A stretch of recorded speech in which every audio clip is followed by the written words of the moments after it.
Seat बचाने के लिए वोट मत दीजिए, आपका वोट फिरका परस्त ताकतों के खिलाफ लड़ने वाले के लिए दीजिए।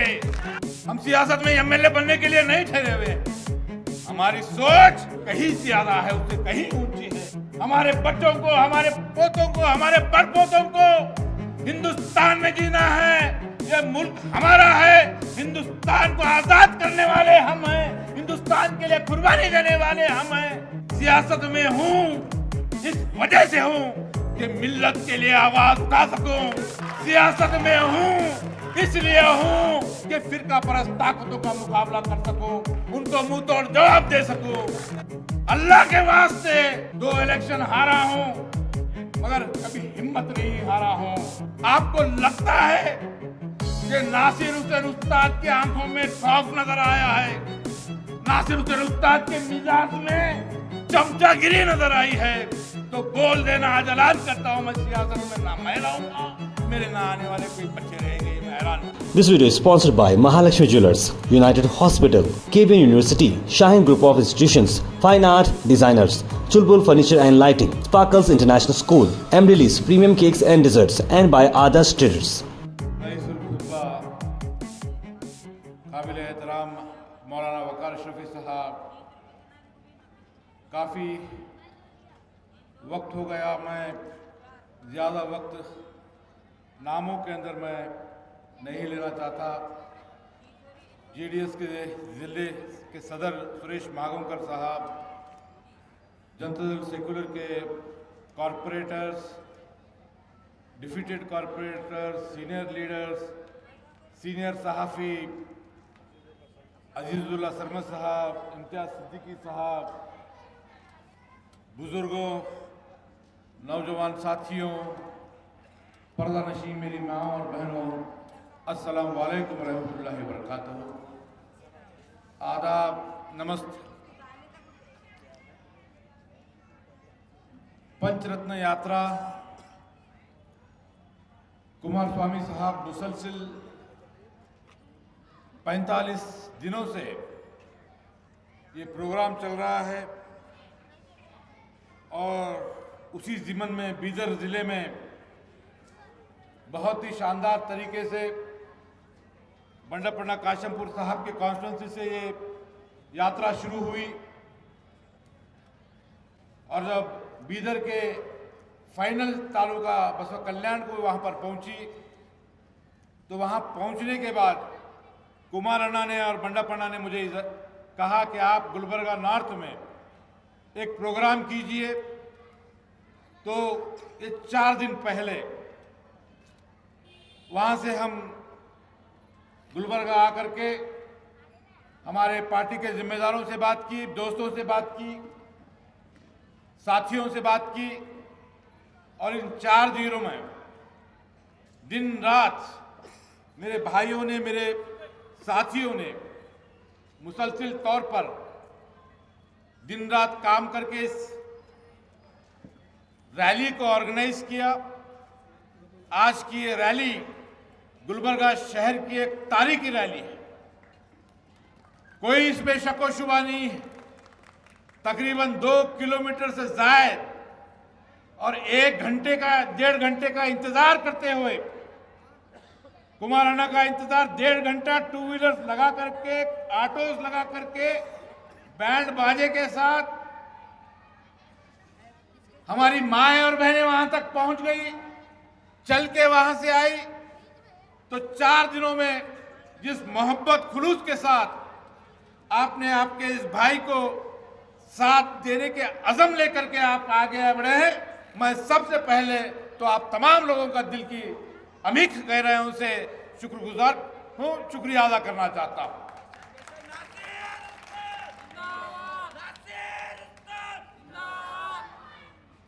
सियासी गुफ्तगू बहुत करनी है, बहुत सारे बातचीत करना है।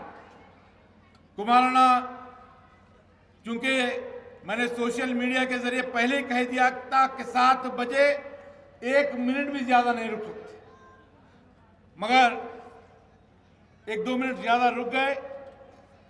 उसके बावजूद कुमार अन्ना ने उनके करीबी जो दोस्त हैं, उन्होंने कहा कि बंडा पन्ना आप रुक जाइए, आप मुस्लिम एरिया के अंदर आपकी तकरीर भी चलने वाली है, तो यहां पर रुक करके आप जाइए। तो यहां पर मैं आपसे ज्यादा वक्त लेने, सियासी हालात पर गुफ्तगू करने के लिए नहीं खड़ा हुआ हूं। सैयद मदर एडवोकेट साहब ने बहुत सारे इश्यूज के ताल्लुक से आपके बीच में बात रखी है। मौलाना वकार अशरफी साहब शहर के हालात पर, कांग्रेस के कायदीन की कारकर्दगियों के ऊपर क्या क्या मामला आए हैं, यहां पर मैं समझता हूं कि हम लोग जो डाइस पर बैठे हैं उनसे शायद आपको मालूम है, क्योंकि आप सिंपैथी के नाम पर वोट डालने का खामियाजा सबसे ज्यादा अगर किसी ने भुगता है तो वो आप लोगों ने भुगता है।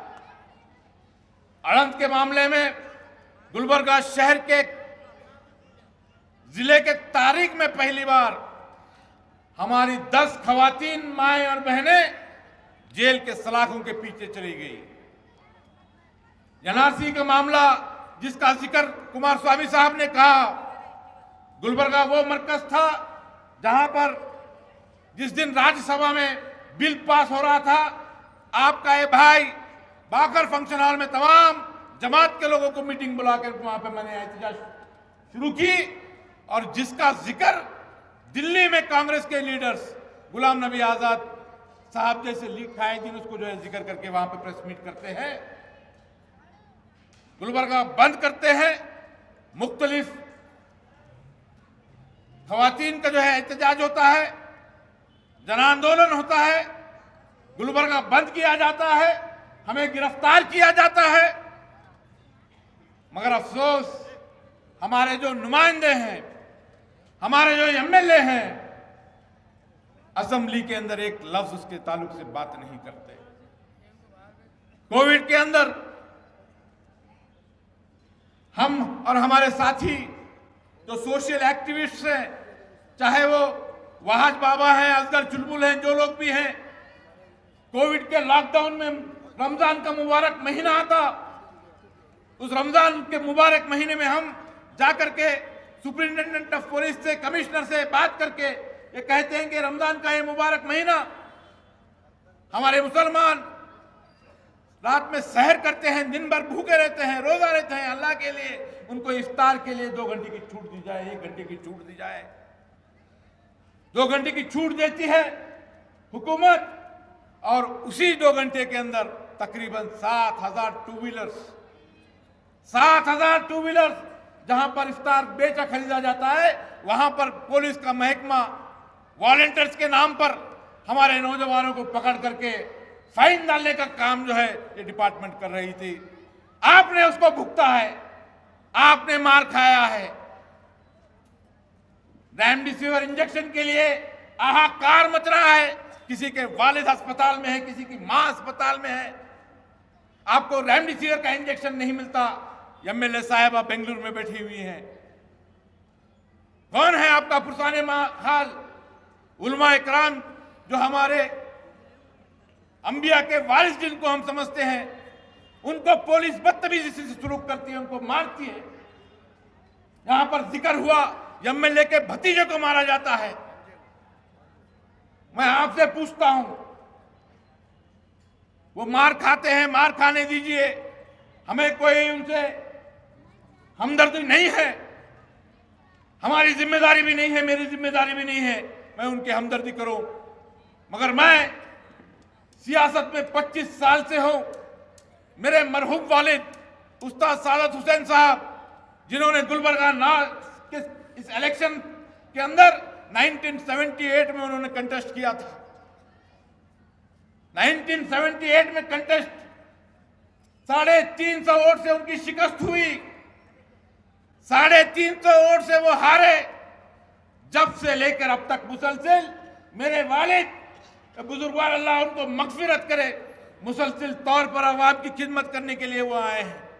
चाहे वो 1972 के फसादात हो, चाहे वो बाबरी मस्जिद के शहादत के बाद के फसादात हो, चाहे वो सिमी के अंदर बेगुनाह नौजवानों को जेल में डालने का मामला रहा, मुसलसिल तौर पर वो आवाम के लिए, मिल्लत को जब भी तकलीफ है वो अपने आप को पेश करते रहे।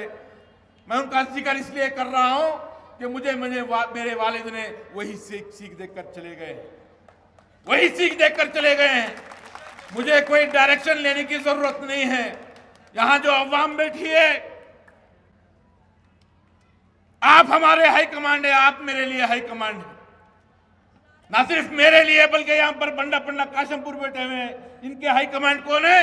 अवाम हाई कमांड है। कुमारन्ना का हाई कमांड कौन है? कर्नाटका की अवाम हाई कमांड है। हमको किसी की इजाजत लेने की जरूरत नहीं होती है। किसी मामलात के अंदर मुझे 2 बार इलेक्शन में शिकस्त हुई है। एक इलेक्शन हारना, क्या क्या किस्म की बातचीत होती है, किस तरह की गुफ्तगू होती है।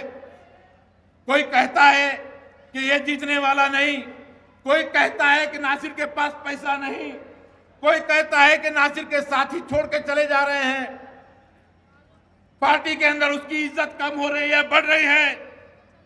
मैं आपको एक कहना चाहता हूं, नासिर हुसैन उस्ताद सियासत में इज्जत बढ़ाने के लिए, कम कर लेने के लिए नहीं है।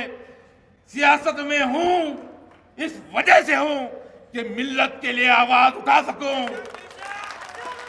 सियासत में हूं इसलिए हूं कि फिरका परस्त ताकतों का मुकाबला कर सकूं, उनको मुंह तोड़ जवाब दे सकूं। हिंदू मुस्लिम इत्तेहाद के लिए जो गुलबर्गा शहर की जो पहचान है, ख्वाजा बंदे नवाज गैसुद्दौला रहमतुल्लाह अलैह की जो सीख है, जो पहचान है, तमाम मजहब के लिए है। शरण बसवेश्वर देवस्थान आपा यहाँ पर जो दासोह करते हैं, वहां उस दासोह हमें कोई पूछता नहीं कि तू कौन से जात का है। गरीबों को खाना खिलाने की सीख मिलती है। हम चाहते हैं, हमारा मकसद ये है, जब तक हम जिंदा हैं, ना सिर्फ हम जब तक जिंदा हैं, बल्कि हमारे आगे आने वाले हमारे बच्चे, उनके बच्चे हिंदू मुसलमानों में भाइयों की तरह रहे, एक माँ के बेटे बच्चों की तरह रहे। क्या मामलात हो रहे हैं? कोई ऐलान करता है कि हम हमारी जामिया मस्जिद के बाहर आकर के माइक निकालेंगे। महबस का मामला, जवरगी का आदमी यहां पर आकर के इतनी जुर्रत करेगा? कौन थे जब आनंद में जाकर के बीजेपी के लोग, लाल मशाक अंसारी रहमतुल्लाह अलैह, जिन्होंने अमन का, हिंदू मुस्लिम इत्तेहाद का पैगाम दिया, वहां से हिंदू मुसलमानों को लड़ाने की साजिश कर रहे हैं। दंगे होते हैं, टीवी चैनल्स खोल के देखिए, टीवी चैनल्स खोल के देखिए, एक ही मामला चल रहा है। मुसलमानों के खिलाफ मुसलसिल तौर पर बयानात दिए जा रहे हैं। मुसलमानों को एक एहसास कमतरी में डालने के लिए मुसलसिल तौर पर ये मामलात हो रहे हैं। आज एमएलए कौन है, कल एमएलए कौन था, आगे कौन बनने वाला है, इसको निकाल के रख दो। आप निकाल के रख दीजिए इस चीज को। हमारा मुकाबला एमएलए के कुर्सी के लिए नहीं है, नहीं है। एमएलए कुर्सी की हमारा मुकाबला नहीं है, हमारी सोच नहीं है। हम सियासत में एमएलए बनने के लिए नहीं ठहरे हुए हैं। हमारी सोच उससे कहीं ज्यादा है, उससे कहीं ऊंची है। हमारी सोच ये है कि हम इन फिरका परस्त ताकतों को, हमारे आगे आने वाली नस्लों को, हमारे बच्चों को, हमारे पोतों को, हमारे परपोतों को हिंदुस्तान में जीना है। यह मुल्क हमारा है। हिंदुस्तान को आजाद करने वाले हम हैं, हिंदुस्तान के लिए कुर्बानी देने वाले हम हैं। आज हम पे तुम बात करते हो, हम के खिलाफ उंगली उठाते हो। हिंदू मुसलमान भाई भाई हैं। क्या है? कोई हमारा मालक बनता है, कोई हमारा सेठ बनता है, तो हम उसके लिए तैयार हैं। आरएसएस की सोच के साथ मुसलसिल लड़ाई हमारी होनी चाहिए। मुसलसिल तौर पर आरएसएस की ज़हनियत के खिलाफ हमको लड़ना है। हमारे वोट सीट बचाने के लिए मत दीजिए, मत दीजिए। मैं एक कैंडिडेट हूं, मैं आपके सामने कह रहा हूं, हाथ जोड़ के कह रहा हूं, अल्लाह के वास्ते आपको, अल्लाह के वास्ते सीट बचाने के लिए वोट मत दीजिए। आपका वोट फिरका परस्त ताकतों के खिलाफ लड़ने वाले के लिए दीजिए, अपनी आवाज को बुलंद करने वाले के लिए दीजिए। क्या होगा, कांग्रेस जीतेगी, क्या होगा, बीजेपी जीतेगी, डरने की जरूरत नहीं। कौन है आज एमएलए? कांग्रेस है, मुसलमान है? बताइए आप, इन 4 सालों में कभी आपको महसूस हुआ है कि यहां पर गुलबर्गा से एक मुस्लिम एमएलए है, कांग्रेस का एमएलए है? जब भी वक्त आया, जब भी हम पे दबाव डाला गया, कोई भी आवाज उठने वाली नहीं। हम करेंगे, क्या करेंगे? बड़े साहब से बात करेंगे, छोटे साहब से बात करेंगे, हम एक मशावरती मीटिंग करेंगे। मैं फोन करूंगी, नहीं होने वाला भाई, नहीं होने वाला। आपके दिल में मोहब्बत है, रखिए किसी लीडर के साथ, रखिए। इस जबूरी निजाम में अपनी वोट की अहमियत को समझिए, अपनी वोट की अहमियत को समझिए। ये डर कर वोट डालना, अरे वो हमारे साहब बोले इसलिए वोट डाल रहे, हमारे कारपोरेटर साहब बोले वोट डाल रहे, कारपोरेटर को वोट डाले, खत्म हो गया मामला, कारपोरेटर को जिता दिए। ये वोट कर्नाटका के फिरका परस्त ताकतों का मुंह तोड़ जवाब देने के लिए वोट डालना है। आपके लिए ये भाई मुसलसिल तौर पर 2 इलेक्शन हारा हूं, 2 इलेक्शन हारा हूं, मगर कभी हिम्मत नहीं हारा हूं। ये तीसरे इलेक्शन के लिए मैं आपसे इजाजत लेने के लिए यहां पर खड़ा हुआ हूं। मुझे इजाजत आपकी चाहिए। मेरे मरहूम वाले अब इस दुनिया में नहीं रहे। 2 इलेक्शन हारने के बाद उनकी जो हिम्मत थी मेरे लिए, मेरा पैसे का नुकसान हुआ, मेरी प्रॉपर्टी मैं बेचा हूं, हर चीज बेच करके दांव पर लगा करके मैं खड़ा हुआ। मगर आज मैं आपसे इंसाफ मांगता हूं। आप मुझे बोलिए कि अगर आप चाहते हैं कि आपको सीट बचाना है तो नासिर हुसैन उस्ताद इलेक्शन नहीं खड़ा रहने वाला है। आगे भी कोई मुसलमानों के बीच से मिल्लत की आवाज बनकर, मिल्लत की तड़प लेकर के लड़ करके सियासत में कुर्सी नहीं इख्तियार हासिल कर सकता। मैं आपसे पूछता हूं, मेरे वालिद ने मुझे कहा, नासिर तुझे चमचागिरी करने के लिए सियासत में नहीं छोड़ा हूं, लड़ना, अवाम के लिए लड़ना, गरीबों के लिए लड़ना, मिल्लत के लिए लड़ना, दलितों के लिए लड़ना, पिछड़ों के लिए लड़ना, जस्टिस के लिए लड़ना। 2 बार इलेक्शन हारा हूं, तीसरी बार के लिए आगे बढ़ रहा हूं। मैं आपसे पूछ रहा हूं, इस बार भी मैं इलेक्शन हारूंगा। अगर मेरा बेटा, अगर मदर भाई का बेटा, आपका नौजवान कोई बच्चा आकर के मुझे बोलेगा कि नासिर अंकल, नासिर साहब सियासत में मुझे जाना है, तो मैं उसे क्या सीख दूं, क्या सीख दूं उसे? आप जाकर के सियासी लीडर की चमचागिरी करो, आप जाकर के उस पार्टी का वोट बैंक है, उस पार्टी में रहो, बोलो बेटा पैसे की जरूरत होती, मिल्लत पैसे पे बिकने वाली, पहले पैसे कमा बाद में देख, बोलूं।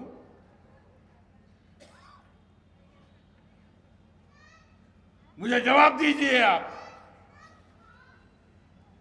2 बार आ रहा हूं, तीसरी बार फिर आपके साथ में हूं। मुसलसिल 5 साल किसी इशू के अंदर, किसी मसले के अंदर आपको लगता है कि नासिर हुसैन उस्ताद की आंखों में खौफ नजर आया है, नासिर हुसैन उस्ताद के मिजाज में चमचागिरी नजर आई है, तो बोल देना, आज ऐलान करता हूं, मैं सियासत में ना मैं रहूंगा, मेरे ना आने वाले कोई बच्चे रहेंगे। ये मैं ऐलान, सियासत चमचागिरी इक्तदार हासिल करने का नहीं है, केजेपी से था मैं कैंडिडेट, येडियुरप्पा साहब 1 साल तक बुलाए, ಎಲ್ಲಿದ್ದೀರಿ ಜನತಾ ದಳ ಗುಲ್ಬರ್ಗ ಬಾ, ಬಿಜೆಪಿ ನಗ್ ಬಾ, ರಾಜಸ್ಥಾನದಲ್ಲಿ ಸೇರ್ತಾ ಇದ್ದಾರೆ, ಮಂಡ್ಯನಲ್ಲಿ ಸೇರ್ತಾ ಇದ್ದಾರೆ, ನಿನ್ಗೆ MLC ಮಾಡ್ತೀನಿ बोले। आपका भाई कुर्सी के लिए आजा नासिर कहां पर है? जनता दल वोट बैंक कहां है उसका? क्यों परेशान हो रहा है? बीजेपी आजा, तेरे को मैं MLC बनाऊंगा, तेरे को मिनिस्टर बनाऊंगा। कमरुल इस्लाम साहब हैं, वो जीतने का तो मुश्किल जब हयात में थे, जब मैं कमजोर नहीं हुआ, जब मैं उस कुर्सी के आस में अपने सर को झुकाने का, कॉम्प्रोमाइज करने का काम नहीं किया हूं, इस उम्मीद के साथ कि हमारी मिल्लत को समझ में जब आएगा, पूरी ताकत के साथ, पूरी ईमानदारी के साथ मेरा साथ देंगे। आज वो वक्त आया है, आज वो वक्त आया है। ये इलेक्शन किसी लीडर को खुश करने के लिए, अगर आप किसी पार्टी के खुश करने के लिए अगर आप चाहते हैं, तो याद रखिए आगे आने वाले नौजवान नस्लों में से कोई भी सियासत जो है मिल्लत का दर्द लेके आगे नहीं बढ़ने वाला। आज कुमार अन्ना ने मुझे टाइम दिया, उनका पंचरत्न प्रोग्राम अवाम के लिए है, वो आप तमाम लोगों को मालूम। कुमार अन्ना एक वाहिद ऐसी ताकत, यही कांग्रेस हिजाब के मामले में खामोश, सबसे पहले कर्नाटक में बयान मैं दिया, फर्स्ट स्टेटमेंट, इजाजत नहीं लिए, किसकी भी इजाजत नहीं लिए, बना पना देके बहुत जबरदस्ती है बोले। कुमार अन्ना वेरी गुड बोले। NRC के अंदर एहतजाज के लिए गए, परमिशन लेके गए, अल्लाह की कसम ना कुमार अन्ना की परमिशन लिए, ना बंडापना की परमिशन लिए। मगर जब जन आंदोलन हुआ, IG ऑफिस में बैठे हुए, फोन किसका आता? कुमार अन्ना का। वेरी गुड नासिर, डरने की जरूरत नहीं है, मैं तेरे साथ हूं। आए थे नहीं यहां पर IG के अंदर स्ट्राइक, वो तो मीटिंग के लिए आए थे। बंडप ये जो जन आंदोलन का जो 4-5 लाख का जो मजमा जो जमा हुआ था, वहां पर आप आए थे। गुलबर्गा बंद करने के बाद आलोक कुमार IG मीटिंग लिए पीस के लिए, वहां पे बैठे हुए हैं। कुमार अन्ना फोन करके don't need to worry, we are with you. ये तड़प जिसके पास है वही सेक्युलर हो सकता है। मुझ में तड़प है, इसका एहसास आपको है। आपको ये लगता है कि नासिर हुसैन उस्ताद एहसास वाला है, मिल्लत की तकलीफ को समझ सकता है, मिल्लत के खिलाफ के जो फिरका परस्त ताकतें हैं, उन ताकतों को मुंह तोड़ जवाब दे सकता है। तो मुझे आपका इशारा चाहिए, आपका साथ चाहिए। ये एक लड़ाई मैं लड़ना चाहता हूं। आज बहुत वक्त हो गया, बंडापना को मैं रुकाया हूं, बहुत मामला रहेगा इंशाअल्लाह। मैं आखिर में एक शेर कह करके अपनी बात को खत्म करूंगा। मुत्तहिद हो तो बदल डालो निजाम गुलशन, मुत्तहिद हो तो बदल डालो निजाम गुलशन, मुंतशिर हो तो मर जाओ, मुंतशिर हो तो मर जाओ, रोते क्यों हो। This video is sponsored by Mahalakshmi Jewelers, United Hospital, KBN University, Shaheen Group of Institutions, Fine Art Designers, Chulbul Furniture and Lighting, Sparkles International School, Emrilis Premium Cakes and Desserts, and by Adarsh Traders.